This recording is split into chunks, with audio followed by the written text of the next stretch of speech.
Welcome to Life Between the Listings with Aaron and Amy. We're realtors by day and real people all the time. This is about real conversations, big laughs, and real estate in between. Let's get started, Aaron. Hey, Amy, how are you? I'm well. How about yourself? I am doing amazing. It's a beautiful rainy day, much needed rain. Yes, definitely. In Greensboro. Yes, definitely. It's been super dry around here, so finally we get some green again, which is awesome. It feels like spring. 100%. So, yeah. All right, let's jump into it. So what are we going to talk about? So today we're going to talk about open houses. Wonderful. Yeah. Love open houses. So there is a lot of back and forth that I hear often about whether open houses are worth it anymore, whether people even come to them and that kind of thing. So before we get started in that whole thing, because I feel like you and I have already had a long week and we probably just need to chill out and relax. Oh, yes. I'm going to make a quick phone call to our favorite mixer. All right. Poor decisions, And Mixer make Rick. some poor decisions with Mixer Rick. So hang on a moment. Cannot wait. Oop. Mixer Rick, do you have anything for us today?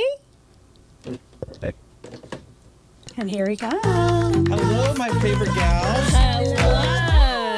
How are you both? What do we have? This is beautiful. Oh, well, this is a limoncello spritzer. Ooh. So what that is you can take club soda, limoncello, prosecco, or something bubbly, and then you mix those together. But in this one, it's 2 parts limoncello, 3 parts prosecco, Okay. and then just 1 part of the seltzer. So it should be super delicious, but That's fun and refreshing, and yeah, and the reason why is it's summertime, and last time we met, we just had limoncello by itself. So now you can see there's different variations, and if you wanted to sort of spread it out a little bit, great for like a Sunday fun day. It's just a wonderful drink. I agree, and I think we had a lot of subscribers that asked us about the they limoncello did. last time. They did, yes. Yeah. So And actually, this would be a good thing to actually bring to what we're going to talk about later with open houses and broker. Yes. So, Rick, this is fantastic. Thank you. Well, you're very Let's welcome. try it. Thank you. Cheers. Cheers. Sorry. Wow. Oh, that's nice and light. Rick, you It will enjoy is awesome. Thank you. Thanks. Oh, I like that. Oh, me It's got too. a little bit of bubbly in it, but it's not too But it's overbearing. not. It's Yeah. amazing. And again, it's very like a lemon drop. refreshing. It is like a little lemon drop with a little fizz. Yeah, I like it. I like it. Very nice. We So- might have it at the next Brokers Open. That would be a good idea, actually. So, okay, so let's kind of get into our topic here today. A lot of people have been saying, like I was saying, that open houses have kind of gone the way of the, the way of whatever. I don't The even know wayside, the and wayside. people aren't attending, and it's just a waste of time. Right. Are you seeing that personally? Because I think that there's some misconception with that. I agree, and I actually think that an open house opens up so many doors and so many opportunities. As realtors, we know that our weekends, like I tell all of my clients, my Friday is your Monday. Yeah, pretty much. And I might be booked solid, but if there's open houses, go look. If you like it, we'll go back for a second look. Right. It's strategic. It is strategic. And I recently had clients.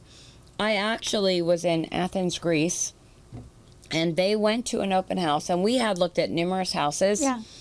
And at 11:30 at night, Greece time, called me and said, Aaron, we found a house. We went to the open house. We love it. Right. And guess what? We're closing this month on it.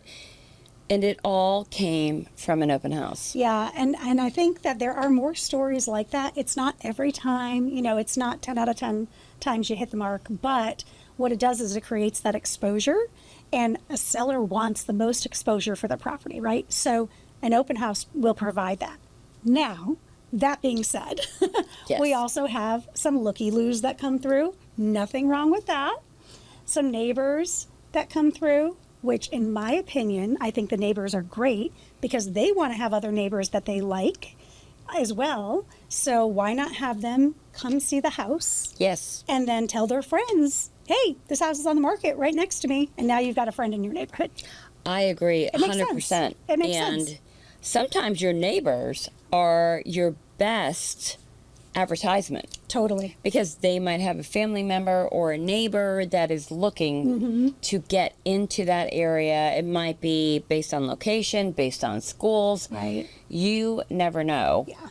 But I really don't ever see a downside to doing an open house. The exposure is so great if it is marketed correctly and you have it out there on all avenues. And I think the other question comes down to, is it better to do it on a Saturday, a Sunday, or do a twilight? Or midweek. Yeah, these midweek ones are becoming more popular too. They So are. a lot of people are busy with activities. They go away on the weekends. They've got sports and games and things. They can't get to the open house, but everyone comes home from work at some point, right? So doing a 4 to 6 on a Wednesday or Thursday is not a bad idea. Exactly. Especially in areas where, there's more traffic coming through, not way out in the country or that type of thing, Right. but in town, right in town, in Greensboro, in these cute little neighborhoods that people are coming in and out of all the time.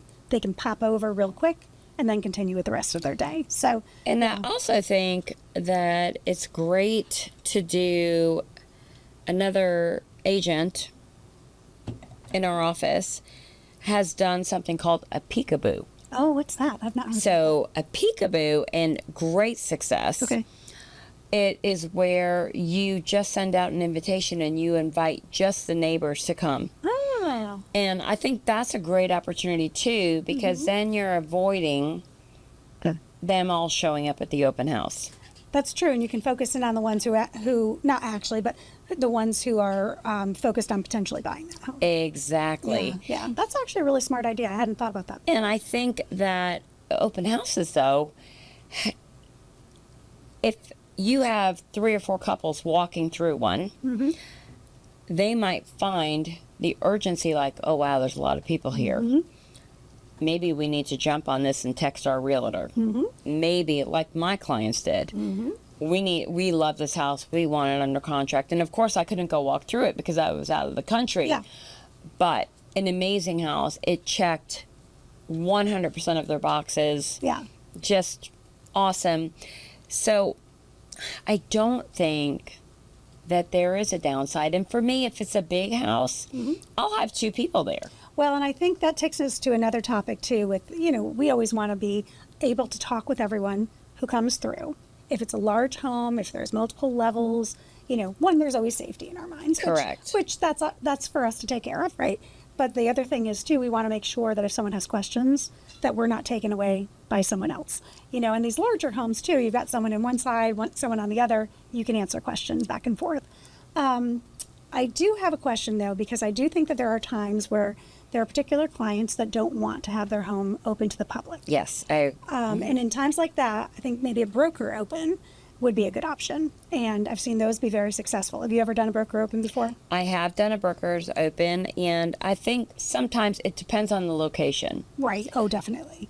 I think realtors sometimes get so comfortable in their zone that they're not going to drive from Greensboro to Whitsett. But yet you can tap into the agents in Burlington and things like that. And how do you find the agents to invite to the broker open? I actually just send out a group. I go on the MLS, I get all their email addresses and send it out and invite them. And it's a great opportunity for us to get feedback. That I think from is a key agents. thing too, right? Because then we can have those conversations with our client. And Exactly. because a lot of times the seller can't see past, even after we've given them our feedback and our insight into how to get the home ready. Yes. They still have and it's perfectly fine. They have their own opinions on it, and we always want to respect those. 100%. If the same topic keeps coming up, though, it's not just coming from us anymore. Now it's coming from 3, 4, 5, 6 different Professionals. professionals saying, hey, this might be a challenge to sell this. You might want to address this. Exactly. Before it really gets out there, and that people start getting turned away by it. So, yeah, I think that there's some really great benefit to doing these broker opens. I too. agree. Yeah. And I think it's also a great thing if you're going to do a broker's open that we look at what other homes are within a 1-mile radius and we tap into those other agents and say, hey, would you be willing to network and let's do this together, because my house might not be a fit, but yours might. And agents, I believe, just in my experience, I would rather go where I can hit 3 or 4 homes Oh, yeah. than just go to one. Well, we're trying to utilize our time well. right? Exactly. And so if we can see 3 or 4 homes in a particular area that are opened up for agents to kind of, because what it is an agent preview then, Yes. right? And it allows, I think what's great about these too is if the seller's still living in the home, they're only having to get out once for that preview, for that Exactly. opening, right? They're not having to leave every single time.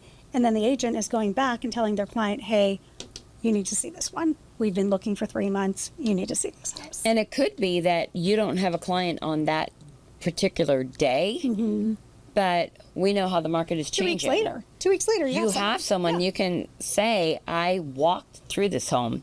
I think it's a great fit. Yeah. You know, I just think that's great. And I know an agent in our office actually did that with one of my listings and said it checks 95% of the boxes. So I'm going to schedule a walkthrough because we did not have a broker's open. Yeah. And he was like, this is amazing. It's just everything. Yeah. And then 2 weeks later, they came to town. So I just think open houses and or brokers open, I just think it's a huge benefit I think it is too. to our sellers. I think it is too. And to the buyer.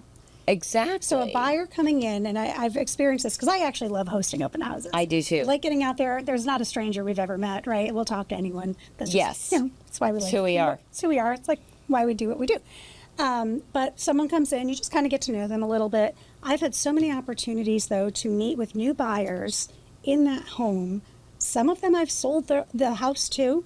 Other ones, maybe not that house, but a lot of times then we start working with that buyer. We have them seeing what they like. It gives me a chance to start going through their criteria with them.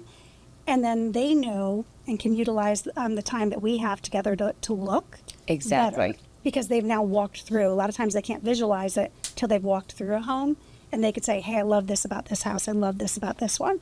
And so when one pops up that has all those things, because they've already done these kind of low level searches, you know, in an open house, they're ready to go. So I think for buyers agree. looking, brand new buyers who are just coming back on the market, want to research what's out there, I think it's super smart. I think it's smart for sellers too, because then they know what their competition is. I agree. And I also think it's great for somebody that's out there and they're like, well, I wasn't planning on looking, but I saw the open house sign and my agent's tied up, so I'm just going to run inside. And one thing I always do is have a packet with all the information and the floor plan. Because it might be a one pop in and then they have to run. It could be somebody that's hitting 5 open houses. Sure. And they will remember from the brochure that kitchen, that primary bedroom. Yeah, having that information's vital. Vital. Yeah, and I think that's why we work so well and we have such great success with open houses because we are consumer minded, I know I need something to take with me tangible. that I can go back. Yes. Yes. Having something that I can say, Yes. oh, that's right. Because when you've been through 3 or 4 homes, you forget things. You know, as we know when we're working with buyers, that happens all the time. 100%. So same thing when you're going through open houses. So, yeah, I mean, I still think in this market and in this world, we still need to do them, and I'm going to continue to do them and offer And we them love to my them. clients. Yeah, I really I love. gonna I'm doing continue to one do on it. Saturday from 1 to 5, but it's still just Yeah. an opportunity for exposure that I think we miss the mark if our sellers don't do it. Sure. We're doing a disservice to them. I agree 100%. Me too. Well, So with that being said, we just want to thank you all for coming. Thank you for listening to us once again. If you like the podcast, please subscribe. Please leave comments. tell your friends. Tell your friends to chime in. Yep. And if you want us to talk about something particular, just put it in the comments and Amy and I will definitely bring it up on the next one. Thanks again.